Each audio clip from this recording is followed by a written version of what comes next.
The acceptance letter to West Point arrived on a Tuesday morning in March, delivered to our modest ranch house in Bakersfield, California, while I was getting ready for my senior year of high school. I'd been checking the mailbox obsessively for weeks, my heart racing every time I saw official-looking envelopes. But nothing had prepared me for the moment I actually held that thick packet in my hands. United States Military Academy at West Point, I whispered, reading the return address 3 times to make sure I wasn't imagining it. My hands were shaking as I carefully opened the envelope, afraid that any sudden movement might make the contents disappear. Congratulations, Miss Alexandra Rodriguez. We are pleased to inform you that you have been accepted.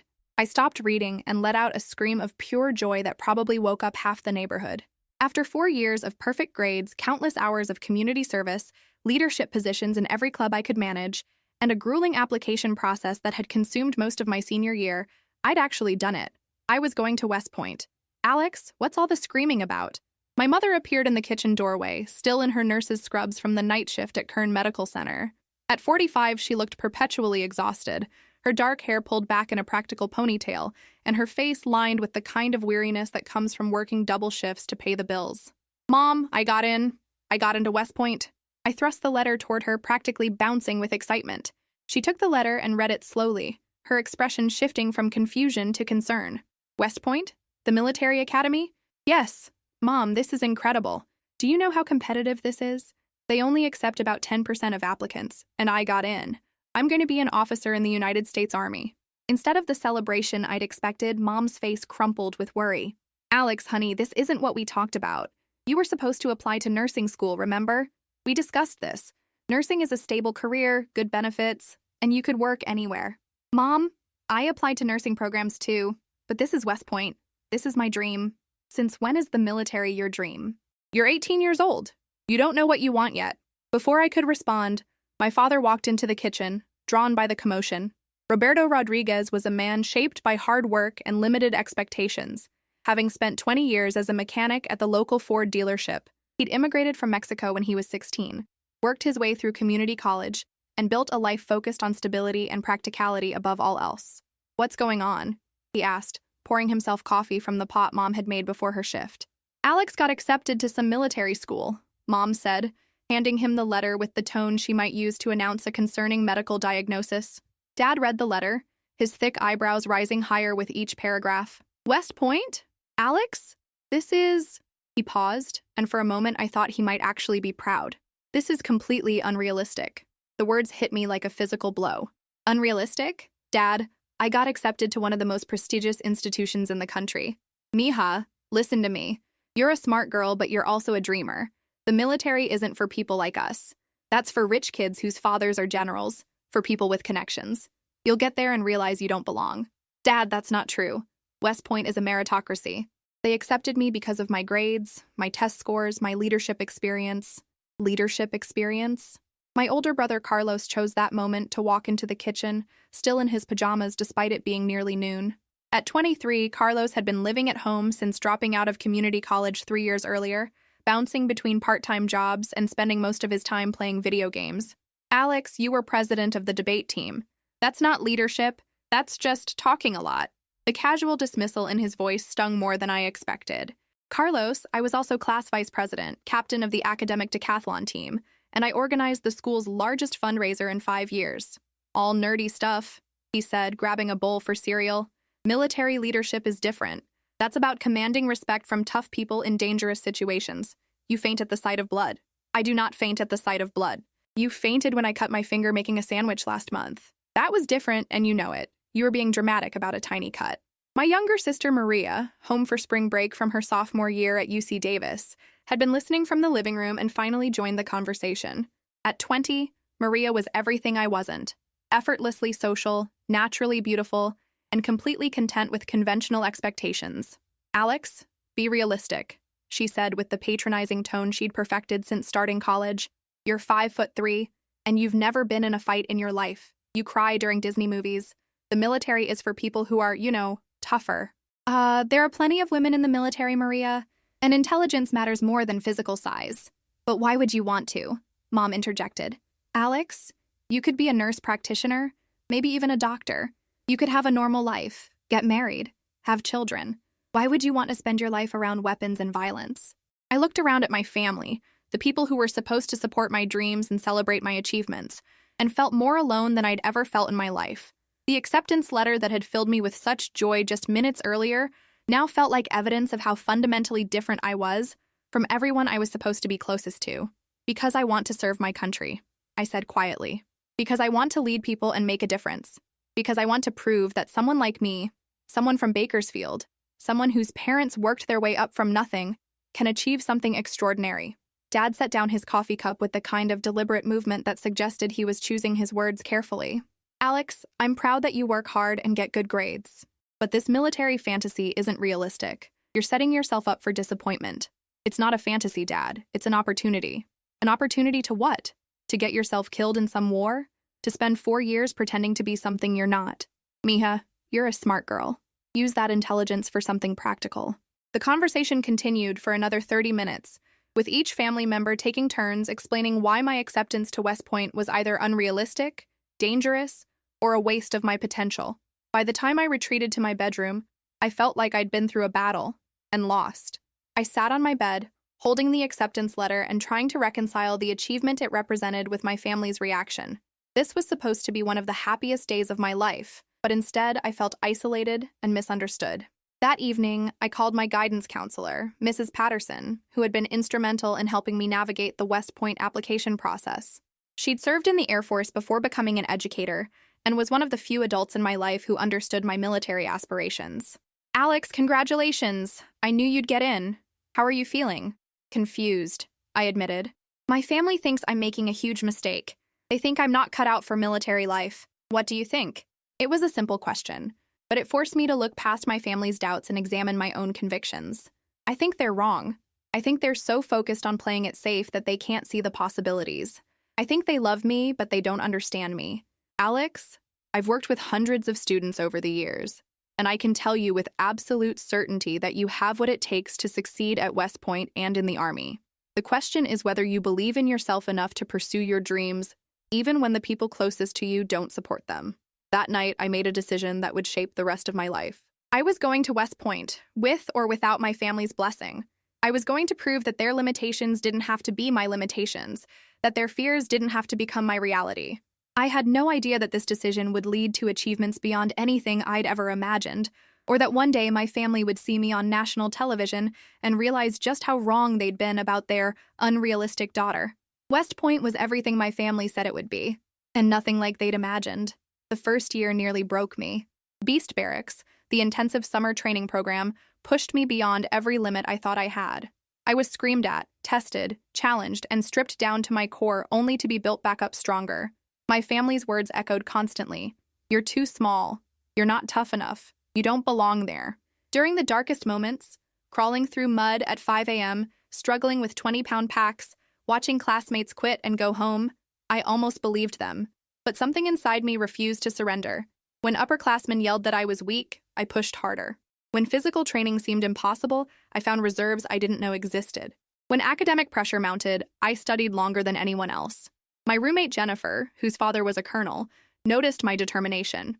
Rodriguez, you've got something most of us don't. Hunger. You're not here because it was expected. You're here because you chose it. She was right.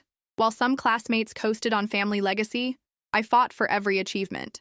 I graduated in the top 15% of my class, earned my lieutenant's bars, and chose military intelligence as my branch, a field requiring both analytical skills and strategic thinking. My family attended graduation, looking uncomfortable in their formal clothes among the sea of military families. We're proud of you, Dad said, but I could see the uncertainty in his eyes. To them, I was still playing dress-up in someone else's life. Over the next 8 years, I deployed twice to Afghanistan, led intelligence teams, earned my master's degree, and consistently ranked in the top percentile of officers. Each promotion, captain, major, lieutenant colonel, came with family congratulations that felt hollow, like they were humoring a child's elaborate game. When are you going to get out and start a real life? Mom asked during every phone call. You could still go to nursing school, but the Army was my real life. I thrived in the complexity of intelligence work, the responsibility of leadership, the honor of serving something greater than myself. My soldiers respected me not because of my background, but because of my competence and commitment to their welfare. The call that changed everything came on a Thursday in September. I was reviewing briefing materials in my office at the Pentagon when my phone rang with a number I didn't recognize. Colonel Rodriguez? This is General Patricia Hayes. Could you come to my office immediately? We need to discuss your future. 30 minutes later, I sat across from one of the Army's most senior leaders, trying to process what she was telling me. Alexandra, you're being promoted to Brigadier General. At 34, you'll be the youngest general officer in the current Army. The words seemed surreal. General. At 34. The girl from Bakersfield who was too small and didn't belong was about to become one of the Army's senior leaders. This promotion comes with significant visibility, General Hayes continued. The media will be interested. Your story, first-generation American working-class background, exceptional service record, it represents the best of what our Army can be. As I drove home that evening, still processing the magnitude of what had happened, my phone buzzed with a text from my mother. Saw your Facebook post about a promotion. Congratulations, Mija. Maybe now you can think about settling down? I smiled, knowing that tomorrow everything would change. Tomorrow, the world would know that the unrealistic dreams of an 18-year-old girl from Bakersfield had become reality beyond anything her family had ever imagined possible. The national television interview aired on a Wednesday morning at 9 a.m. Eastern. I sat in the network's Washington studio, wearing my dress blue uniform with the single star of a brigadier general gleaming on my shoulder, facing veteran journalist Anderson Cooper. Joining me now is Brigadier General Alexandra Rodriguez, who at 34 has just become the youngest general officer in the current United States Army, Cooper began. General Rodriguez, your rise through the ranks has been nothing short of extraordinary. Tell us about your journey. As I spoke about my path from Bakersfield to the Pentagon, about leading soldiers in combat zones and the honor of military service, I thought about my family back in California. My mother would be getting ready for her afternoon shift at the hospital. My father would be at the dealership. None of them knew that their daughter, the one whose dreams they'd called unrealistic, was being featured on national television as a symbol of American military excellence. Your background is particularly inspiring, Cooper continued. First-generation American, daughter of immigrants, from a working-class family. What message do you have for young people who might feel their dreams are too big? I looked directly into the camera, thinking of every young person whose family might not understand their ambitions. I'd tell them that other people's limitations don't have to become your limitations. Sometimes the people who love you most will try to protect you from disappointment by encouraging you to dream smaller. But if you have a vision for your life, if you're willing to work harder than anyone expects, if you refuse to accept no as a final answer, you can achieve things that seem impossible. Meanwhile, back in Bakersfield, my brother Carlos was taking his usual mid-morning break from his job at the electronics store, scrolling through his phone in the break room. A co-worker had left the major news network playing on the small TV in the corner, and Carlos glanced up just as the interview was ending. He froze, staring at the screen where his sister, his little sister who he'd mocked for her nerdy leadership experience, sat in a general's uniform being interviewed by one of the most respected journalists in America. "Holy shit," he whispered, then immediately called my mother. "Mom, turn on the news right now." "What?" "Carlos, I'm getting ready for work." "Mom, Alex is on national TV. She's a general. She's on television." The silence on the other end of the line stretched for several seconds. "What do you mean she's a general?" "She has a star on her uniform, Mom. They're calling her Brigadier General Rodriguez. She's the youngest general in the Army." My mother hung up and immediately turned on the television, catching the final moments of my interview. She watched in stunned silence as Cooper concluded the segment by noting my rapid rise through the ranks and the historic nature of my promotion. Within an hour, my phone was buzzing with calls and texts from family members who had suddenly realized that the little girl playing soldier had become one of the most senior military leaders in the country. My father called first, his voice thick with emotion I'd rarely heard from him. "Mija, I just saw you on television. I don't know what to say." "You could start with congratulations, Dad." "Alex, I'm so sorry. I'm sorry I didn't believe in you. I'm sorry I tried to talk you out of your dreams. I was wrong about everything." The apology I'd waited 16 years to hear finally came, but it felt strangely anticlimactic. I'd long since stopped needing his validation to know my worth. My mother's call came next, tears evident in her voice. "Alex, I had no idea. When they showed your picture and talked about your service record, your deployments, your leadership, I realized I never really understood what you were doing. I tried to tell you, Mom. For years, I tried to help you understand." "I know, Mija. I know. I thought I was protecting you from disappointment, but I was really just showing you how small my own dreams were." Over the next few days, the story gained momentum. Military Times ran a feature article, The local Bakersfield newspaper wanted to do a hometown hero piece. My high school called to schedule a speaking engagement, but the most meaningful response came from an unexpected source. Mrs. Patterson, my old guidance counselor, who had retired 2 years earlier. "Alex, I hope you know how proud I am. But more than that, I hope you know that every young person who sees your story will believe a little more in their own impossible dreams." She was right. My inbox filled with messages from teenagers across the country who had seen the national interview and decided to apply to service academies, pursue STEM fields, or simply refuse to let others define their limitations. The girl who had been told she was too small, too soft, too unrealistic had become proof that determination and excellence could overcome any prejudice or limitation. My family's regret was real, but it paled in comparison to the knowledge that my journey might inspire others to pursue their own impossible dreams. As I prepared for my next assignment, commanding a brigade of 3,000 soldiers, I reflected on how far I'd come from that 18-year-old holding a West Point acceptance letter in a kitchen full of people who couldn't see her potential. Sometimes the greatest gift you can give someone who doesn't believe in your dreams is the opportunity to watch them come true. 6 months after the national television interview, my family flew to Washington for my change of command ceremony. I watched from the podium as they sat in the front row, finally understanding the magnitude of what military leadership truly meant. My father wore his best suit, tears streaming down his face as 3,000 soldiers stood at attention for their new commanding general. My mother clutched a printed copy of every news article about my promotion. Carlos had brought his teenage son, whispering explanations about his aunt who had achieved something impossible.